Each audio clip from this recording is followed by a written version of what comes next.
Hey students, welcome to another Mr. Ness screencast. Today's aim is 19th century reform movements, the women's rights movement. And here are your objectives. Please pause the video, look these questions over, and get ready to copy some vocab and take some notes. In the last lesson, you learned about something called the Second Great Awakening, a religious revival in the early 19th century that inspired many Americans to try and change their country for the better by reforming social problems. And you learned about one of those reform movements, the abolitionist movement, which fought to end slavery.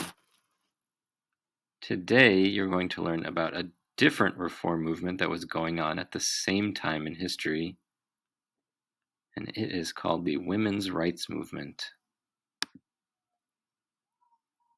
The women's rights movement was a movement to gain women's suffrage, and suffrage means the right to vote.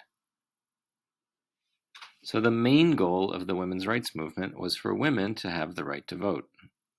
But there were other problems that it addressed as well.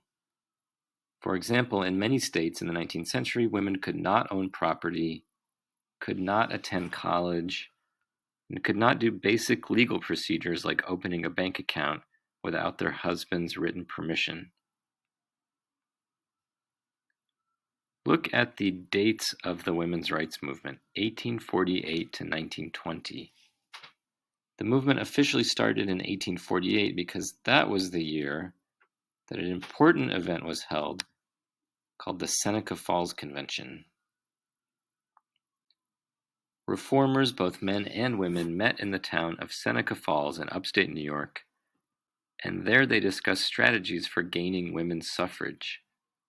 The Seneca Falls Convention is considered the first meeting devoted to women's rights in America, and that is why it marks the beginning of the women's rights movement. Now let's look at some leaders of this movement.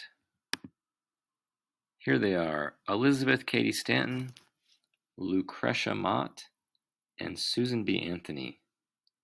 Before I tell you about these women individually, let me point out a few things that all three had in common.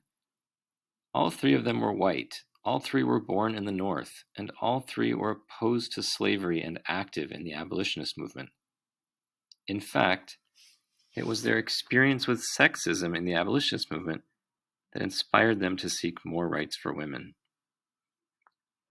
Here's what happened.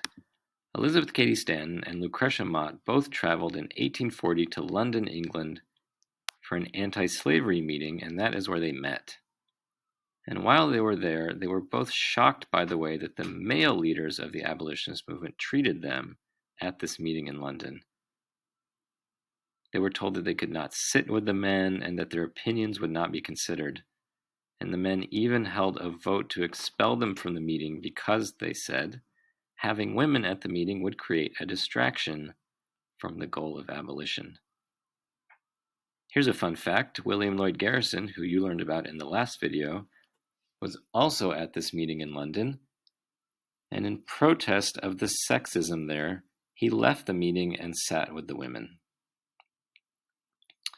So, Stanton and Mott became friends in London, and back in the US, they organized the Seneca Falls Convention. So they're really the founders of this movement. The third leader, Susan B. Anthony, was not at the Seneca Falls Convention, and she joined the movement later. But she's the most famous of these three women, and the reason why is that she was the most outspoken. She gave hundreds of speeches across America, and she famously tried to vote illegally in Rochester, New York in 1872. Women were not allowed to vote at that time, so Anthony was arrested for breaking the law and she was put on trial. But the case attracted widespread attention and ended up helping the movement. All right, now look again at the dates when the women's rights movement occurred, 1848 to 1920. The reason we say it ended in 1920 is because that was the year that the 19th Amendment was ratified, granting women the right to vote. The women's rights movement had obtained its goal, sort of. I say sort of because black women most of them living in the South, still could not vote. The leaders of the women's rights movement were all white, and none of them had fought for the rights of black women. In fact, some had fought to not allow black women in the movement. So, although 1920 is the year women got the right to vote, it's important to remember that it was only white women who were able to enjoy that right. Stanton, Mott, and Anthony fought for white women's suffrage in the second half of the 1800s, but they all died before 1920, so sadly, none of them got to see the ratification of the 19th Amendment. Alright, it's time to review the objectives. If you don't know the answer to any of them, rewind the video and look again. I will see you in class. Bye, students.